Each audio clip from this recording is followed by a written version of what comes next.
महाराज स्वतः आम्हाला म्हणाले, हे श्रींचं राज्य, जयतेचं स्वराज्य शंभूराजांच्या हाती सुरक्षित राहील. काय म्हणालात मातोश्री? आबासाहेबांनी आमचं नाव घेतलं होतं. हे रयतेचं स्वराज्य शंभू बाळाच्या हाती सुरक्षित राहील असं म्हणाले होते आबासाहेब. हो.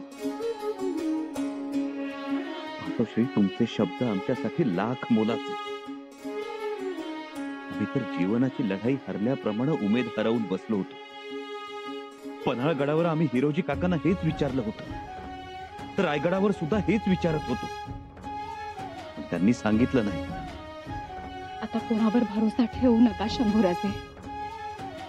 एक लक्षात घ्या, तुमच्याबद्दल महाराजांच्या मनात कधीच शंका नव्हती.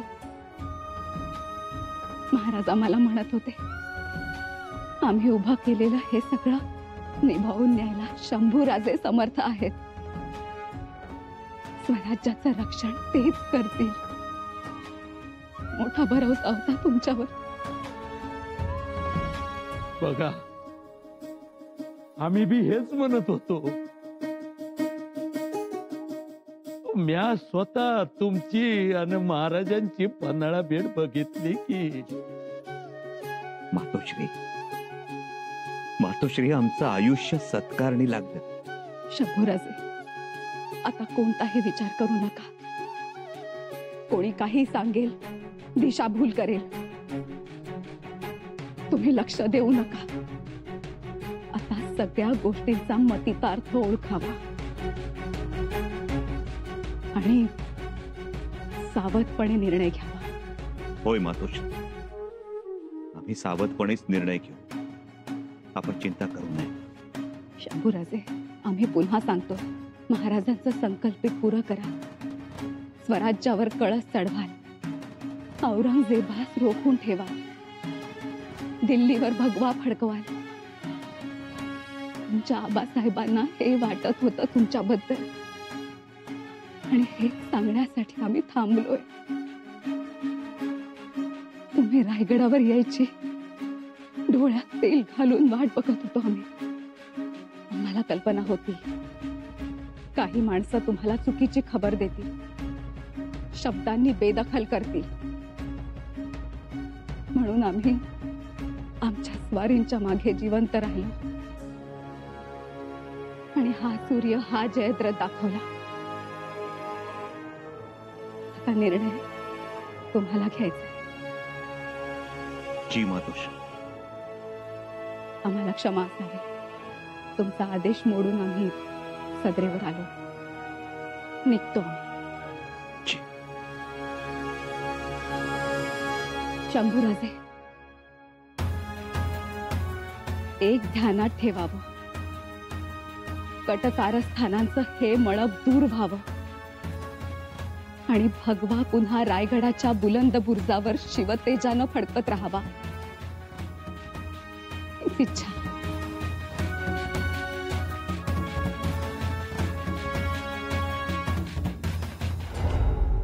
घोटाळा पुतळा राणी साहेबांनी केलाय. त्यांनी सांगितलंय सगळं. आता शंभूराजे चिडणार. चिडले. आता संपलं सगळं. जी काही थोडीफार आशा शिल्लक होती तीही संपली आता. रावजी नाना, शांत व्हा. असे हातपाय गाळू नका. मी आहे ना, धीरानं घ्या. आणि एक संधी आहे अजून. तुर्नीस, आता तुमची संधी पुरे. बस झालं आता. आता भरीच घालू नका. झाली एवढी शोभा पुरे. मी हात जोडतो तुमच्या पुढं. अनाजी पंत, मला वाटतं देवा, आपण आता थांबूया. हो, मी पहिल्या दिवसापासून तुम्हाला हे सांगतोय. तुम्हाला आज शहाणपणा सुचला. काय करावं असं वाटतंय तुम्हाला? आपण सगळ्यांनी माफी मागून मोकळं व्हावं असं वाटतंय मला. काय माफी? आणि तीही दादानी? हो, ते माफी मागतील. मीही नाक घासायची तयारी ठेवली. काय करणार? सर्व बाजूनं सिद्ध झालंय की आपण कटकारस्थान केलंय. पंत, हो काय बोलताय हे? बंद करा हा वेडेपणा. हा वेडेपणा नाही, हा शहाणपणा आहे. मी माफी मागणार, कबुलीही देणार. त्यातून शंभूराजेंच्या मनाला पाझर फुटला नाही फुटला तर मी माझ्या मनाची तयारी केली. टकमकतो किंवा तोफेचं तोंड, जे पुढे येईल त्याला सामोरं जायचं. पण ही रोजची मानहानी नको, हे रोजचं मरण नको. हे असं हकनाक मरण्यापेक्षा वाचण्यासाठी प्रयत्न करून मेलं तर काय वाईट आहे? तो माझे पण दादा, गडबडून जाऊ नका. आपल्याकडे अजून एक संधी आहे, अजून एक मार्ग आहे. कोणता मार्ग? बोला पंत, कोणता मार्ग? राजमातोश्री सोयराबाई साहेब, आपण जे केले ते राजमातोश्रींच्या सांगण्यावरून केले. त्यांनी गडाचे दरवाजे बंद केले, त्यांनी राजाराम राजेंना मंचकावर बसवले, त्यांनी आपल्याला शंभूराजांना अटक करायला पाठवले, त्यांनी हंबीररावांची हमी घेतली, त्यांनी रक्ताच्या नात्यातल्या बाळराजेंच्या पाठी उभं राहण्यासाठी हंबीररावांना आदेश दिला. आपण जे केले ते त्यांच्या सांगण्यावरून केले. कळलं? जर आपला गुन्हा उंजळभर असेल तर राजमातोश्रींचा गुन्हा 10 उंजळ आहे. शिक्षा करणारच असतील तर त्या पाठीत करावी सगळ्यांना, एवढंच माझं म्हणणं असेल. उपस्थित सर्व मंत्र्यांनी सदैव हजर व्हावं.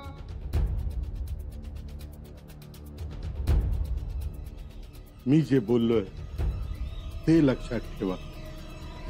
ठरलं? ठरलं.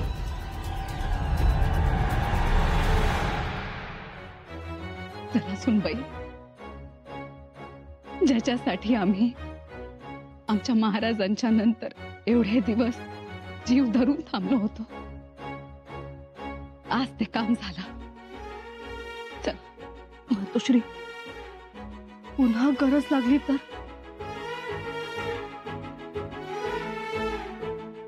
नाही, शंभूराजांना आता कोणाचीही गरज नाही लागणार. पुढील निवाडा करण्यासाठी ते समर्थ आहेत. चला.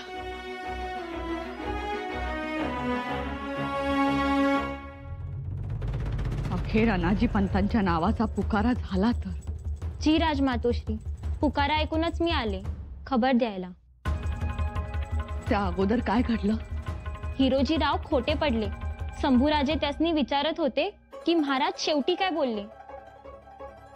मग हिरोजीराव म्हणाले की महाराजांनी बाळराजांचं नाव घेतलं. पण काय? पण धाकट्या बाईंनी सांगितलं की महाराजांनी शंभूराजांचं नाव घेतलं. हे ऐकून शंभूराजे खूप चिडले. तिथले सरदार आपसात बोलत होते की शंभूराजे कोणालाच सोडणार नाहीत म्हणून. शेवटी धाकट्या बाईसाहेबांनी तेच केलं जे त्यांना हवं होतं. केलंच त्यांनी त्यांच्या मनासारखं. त्यामुळे युवराज खूप चवताळले आहे. तुझा आम्हाला एकट्यानं राहू दे. जी राजमातोश्री, जे घडेल ते सांगायला आम्ही येतो. आता त्याची गरज नाही.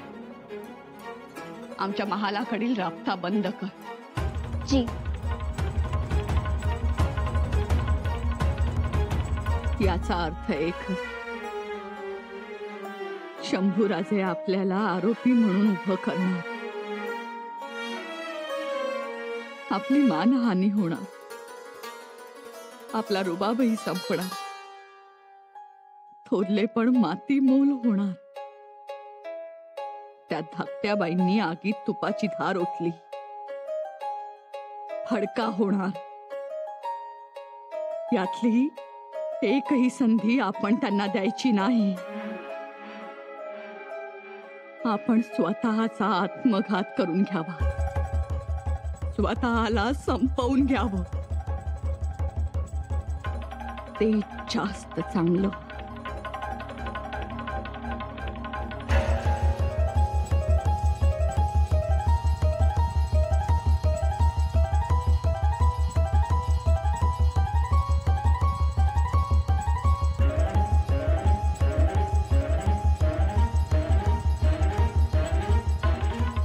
आता शंभूराजे आपल्यावर सूड उगवतील, खात्रीनं. आता आता आता एकच मार्ग.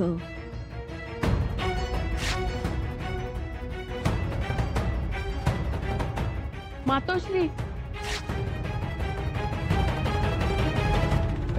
मातोश्री,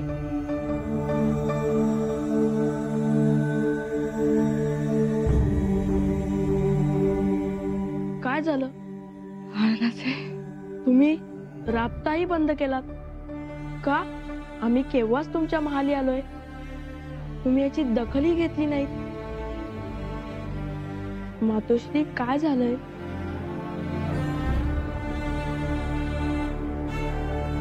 काही झालं नाही.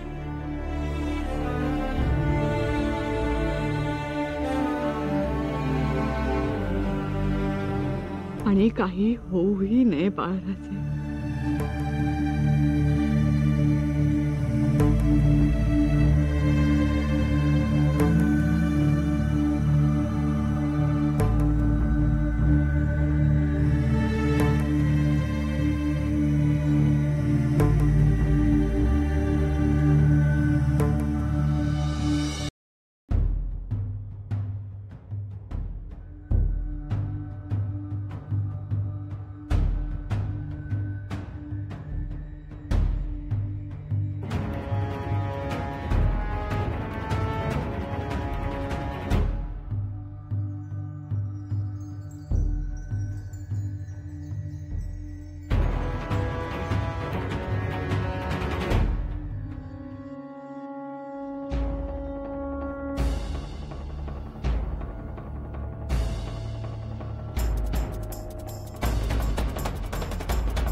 राणीसाहेब,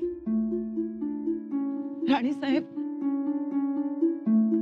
माफ करा कावेरीबाई, पण आमचा नाईलाज आहे. राणीसाहेब, गैरसमज कराल तर करून घेऊ नका. मी इथे यांची रदबदली करायला नाही आले. माझ्या कुंकवाची भीक मागायला पण नाही आली इथे मी. मग काय सांगावं, आणि सांगावं तर कोणत्या तोंडानं सांगावं? देवा ब्राह्मणांच्या साक्षीनं गाठी पडल्या. आजपर्यंत मन मारून संसार केला यांच्याशी, कधी तक्रार केली नाही कोणाचं. जळत्या जीवाला वारा लागू दिला नाही बोभाट्याचा.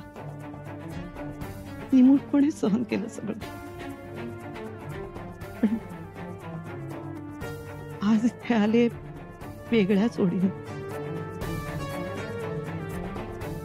वेगळ्या ओढीनं? जाणून घ्यायचं होतं. आजवर कपाळीचे कुंकू लावलं ते इथून पुढे लावायचंय की नाही? माझ्यासारख्याच इतर कारभाऱ्यांच्या बायकाही आल्या आहेत तिथे.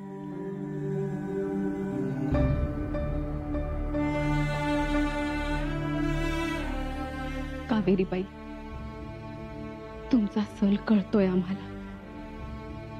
आम्ही जर आमच्या लेकराला थांबवलं तर तुमचं कुंकू वाचेल, पण आम्ही जर स्वराज्याच्या राजाला थांबवलं तर स्वराज्य विचार मारल्याचं पातक आम्हाला लागेल.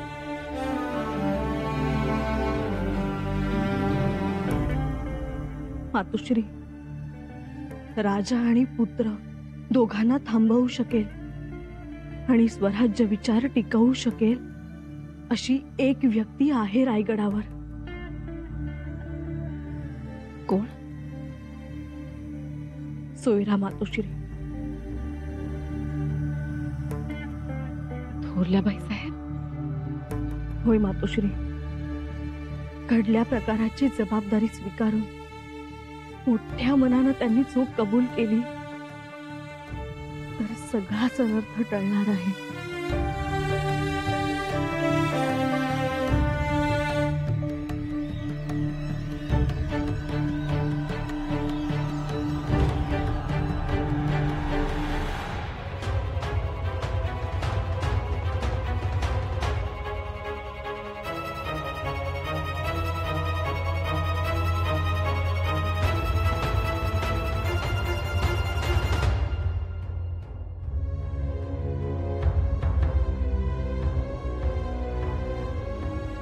युवराज, निवाडा करायचा म्हणजे पुरावे पाहिजे.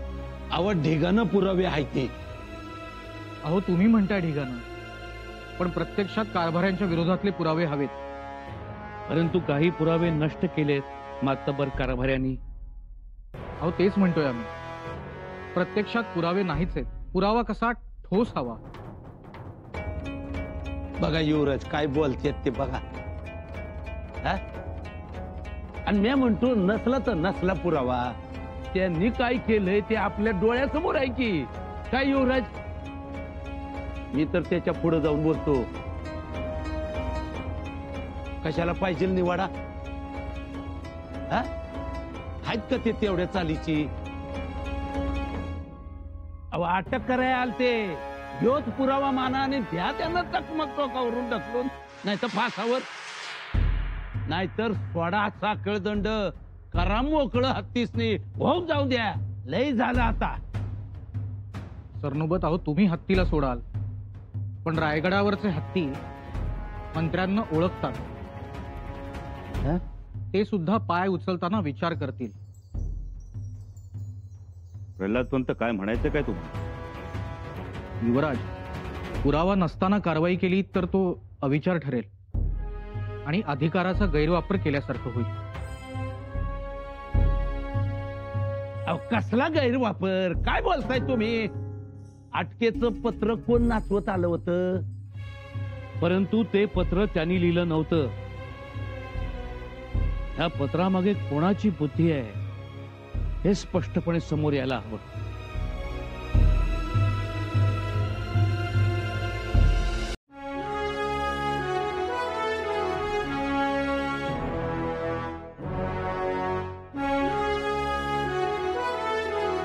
प्रल्हादपंत, जीवर, एका प्रश्नाचं उत्तर द्या. जर गुन्हेगारानंच कबुली जबाब दिला तर तो पुरावा मानला जाऊ शकतो? हो युवराज. आता गुन्हेगारांचा कबुली जबाब हाच पुरावा. परंतु युवराज, कारभारी कबुली जबाब देतील. कविराज, आम्ही परिस्थिती तशी निर्माण करू की त्यांना कबुली जबाब द्यावाच लागेल. आता कारभाऱ्यांचा कबुली जबाब हाच पुरावा.